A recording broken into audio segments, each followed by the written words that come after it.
Bonjour, je suis avec vous, la psychologue Yulia Latunenko. Aujourd'hui, je veux répondre à votre question: comment réagir face à un comportement toxique? Eh bien, avant de commencer à vous expliquer, comme toujours, je vous demande de vous abonner à ma chaîne, de mettre un j'aime et de commenter, d'être actif. Dans les commentaires sous cette vidéo,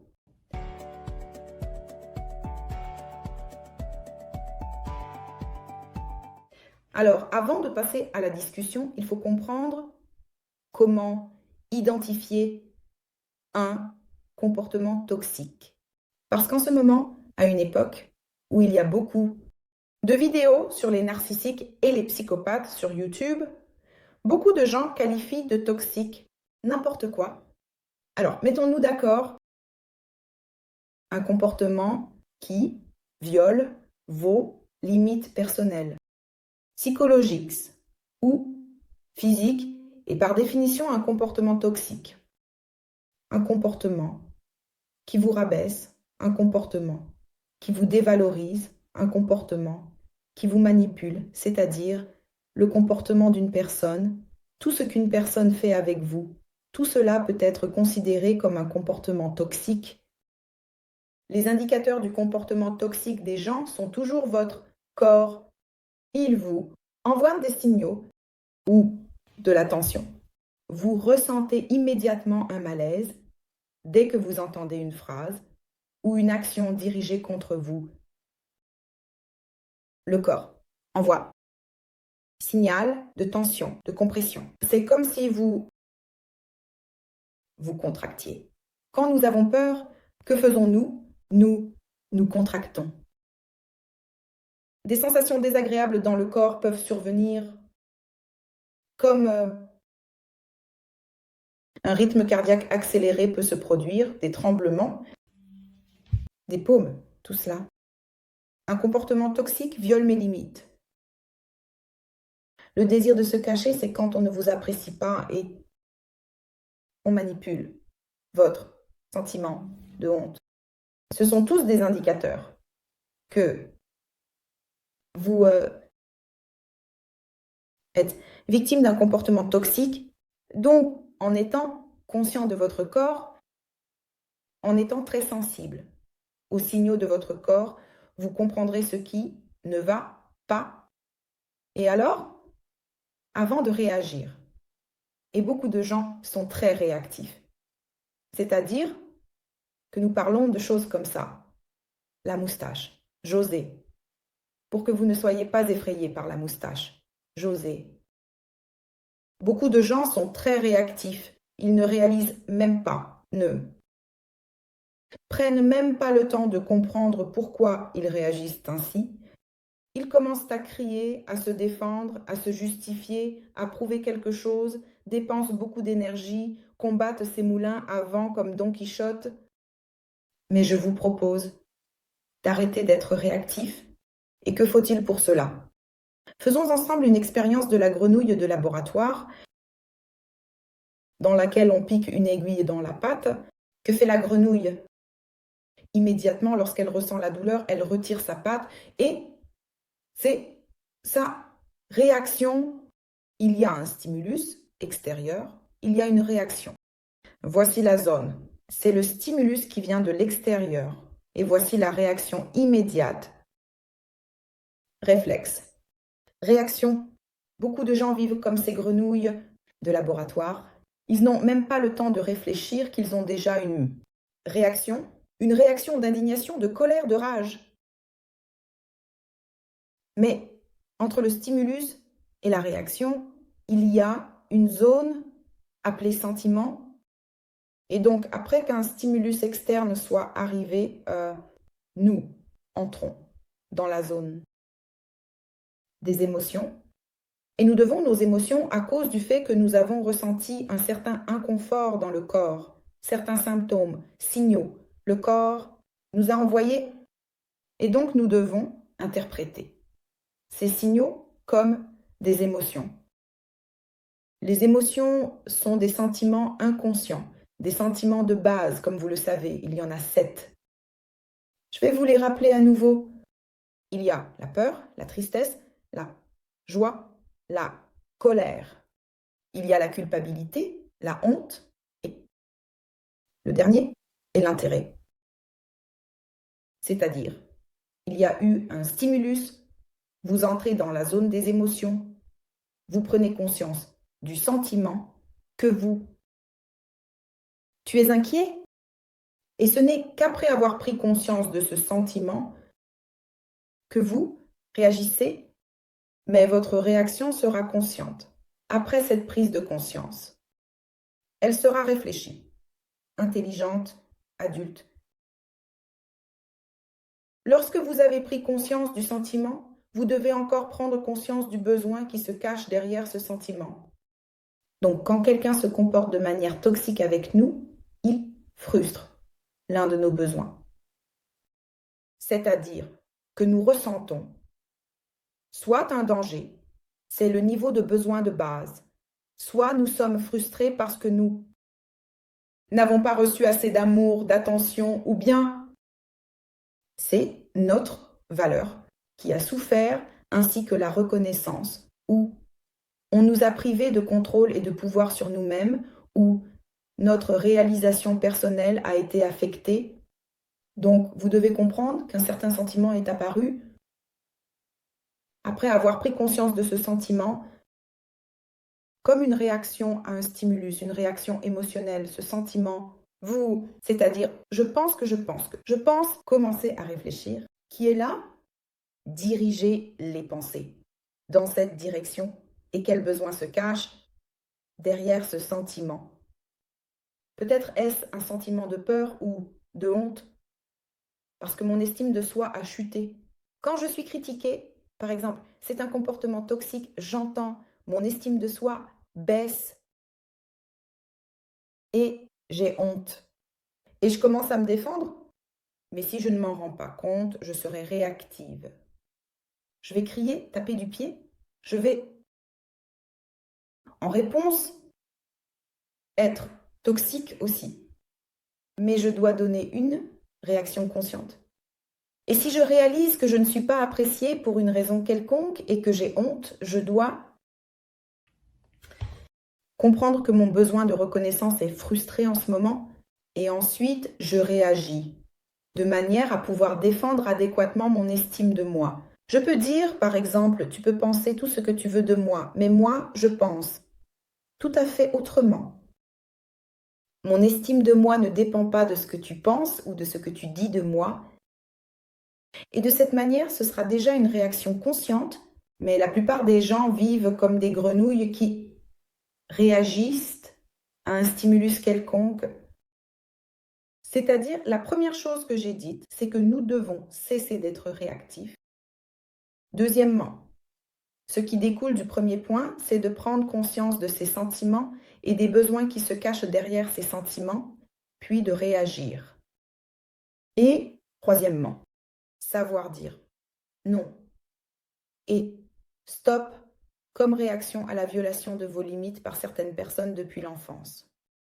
Les parents ont retiré le droit de dire non et stop et les gens ont grandi en pensant qu'ils ne peuvent pas refuser, ils ne peuvent pas dire stop, ils ne peuvent pas rompre le contact avec la douleur, ils ne peuvent pas rompre le contact avec des personnes abusives, avec des personnes toxiques, parce qu'un jour, dans leur enfance, on leur a interdit de dire non et stop.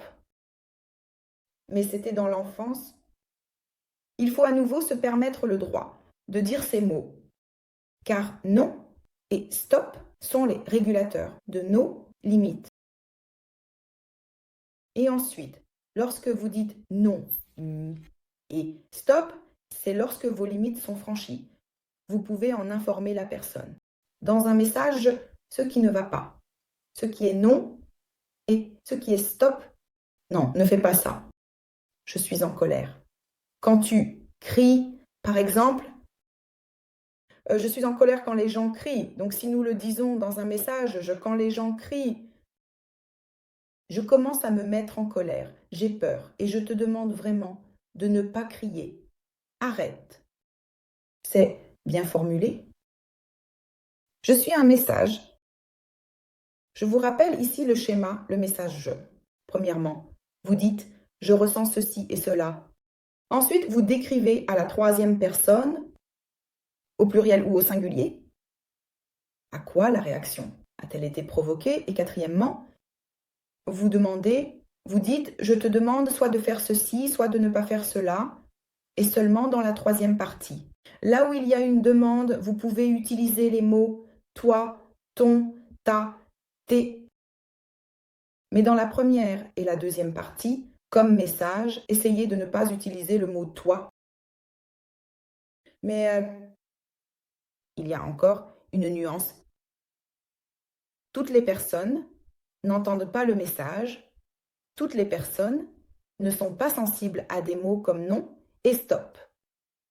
Certaines personnes, et vous savez probablement déjà comment on les appelle, ce sont des toxiques, des abuseurs, des narcissiques, des psychopathes. Peu importe combien vous leur dites non et stop, ils continueront à avancer avec un tank sur votre territoire et à détruire vos frontières.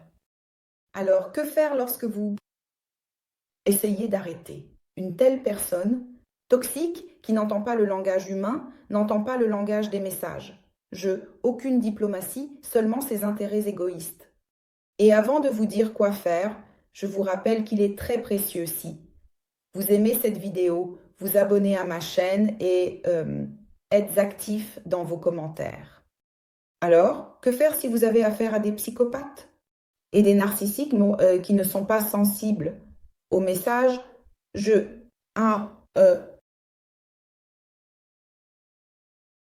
Avec ces personnes, il faut utiliser des méthodes de communication complètement différentes.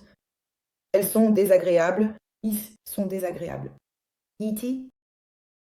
Il faut accepter ici que les psychopathes et les narcissiques sont des personnes sensibles au langage de la violence, manipulation, menaces, chantage. Ils ne comprennent pas d'autres langages. Si vous êtes obligé pour une raison quelconque de rester en contact avec ces personnes, vous devez apprendre à manipuler. Mais faites-le en toute conscience. Oui, manipuler, c'est mal. Il vaut mieux quitter complètement cette personne. Il vaut mieux rompre tout contact.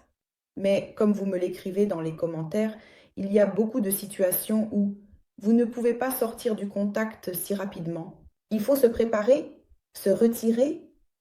Il faut avoir un coussin de sécurité financière. Ainsi, sortir immédiatement du contact est dangereux. Cela arrive. C'est pourquoi il faut apprendre cette langue manipulatrice. Les narcissiques ne comprennent pas autre chose. Ils vivent, vous savez, selon les règles de la zone, selon les concepts, celui qui est le plus fort a raison. C'est dans le monde animal. De telles lois s'appliquent. C'est pourquoi d'ailleurs, ce ne sont pas seulement les narcissiques. Les personnes à la limite sont aussi sensibles au langage de la manipulation, du chantage. Donc, pour se protéger, il faut savoir parler plusieurs langues. Nous apprenons l'anglais, l'allemand, l'espagnol. Mais pour une raison quelconque, nous n'apprenons pas la langue des narcissiques. Et il faut l'apprendre, car ils sont nombreux. Et il faut apprendre à leur parler. Parce que de temps en temps, vous aurez affaire à des narcissiques au travail et il faut établir des limites avec eux de la même manière. Mais comment? Ils sont sensibles seulement aux manipulations, aux sanctions. Et complètement. Si vous choisissez d'entrer en contact avec un narcissique, vous devez en être conscient et apprendre cette langue pas très agréable consciemment, être conscient de cela, être conscient de ce que vous faites à un moment donné. Communiquer ainsi longtemps, c'est difficile parce que vous épuiserez si vous n'avez pas vous-même une nature narcissique. Si vous n'êtes pas vous-même un narcissique ni un psychopathe, vous allez puiser en vous ce psychopathe intérieur et cela vous demandera beaucoup d'énergie. Il est impossible de vivre ainsi longtemps Alors, comme moyen de tenir le coup, pour gagner un peu de temps, vous pouvez utiliser cette méthode. On peut intimider un narcissique d'une certaine manière par des manipulations quelconques. Il manipule et vous manipulez. Faites-le simplement avec beaucoup de précaution, car voilà.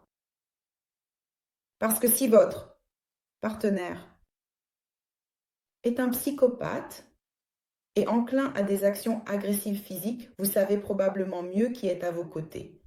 Alors soyez prudent ici. Si vous avez affaire à un psychopathe, ne jouez pas au jeu de qui est le plus fort. A raison, le plus fort sera toujours le psychopathe.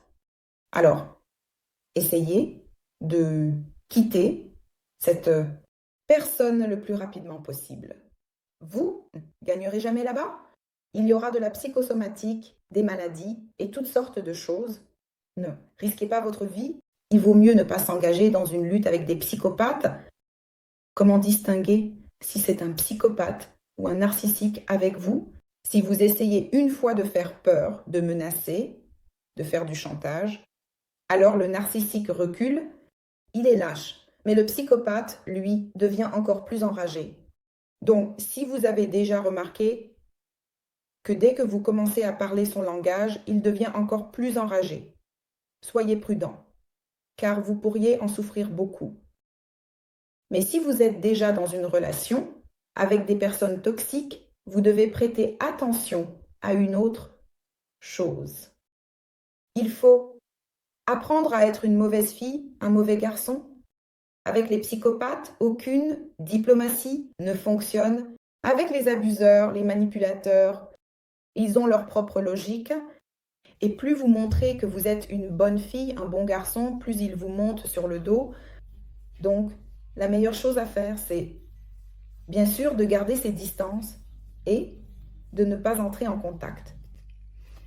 Le minimum que vous puissiez faire, c'est de ne pas le laisser franchir vos limites, avoir une voix ferme, un ton égal, posé. Un ton égal. Quand vous parlez à un narcissique, une voix ferme, regardez-le dans les yeux. Ces signaux non verbaux peuvent également effrayer le narcissique et observer si, face à vos menaces, le narcissique recule, cela signifie que vous pouvez complètement changer de stratégie. Voilà. Merci d'avoir écouté jusqu'à la fin. Je vous souhaite santé et je vous souhaite de ne pas lier votre vie à des personnes toxiques. Et si vous êtes déjà dans de telles relations, essayez de couper complètement le contact. Peu importe qui sont ces personnes, que ce soit vos parents ou vos partenaires, eh bien, je vous demande d'aimer cette vidéo, de vous abonner à ma chaîne et de commenter votre expérience sur la façon de réagir aux personnes toxiques. Personnes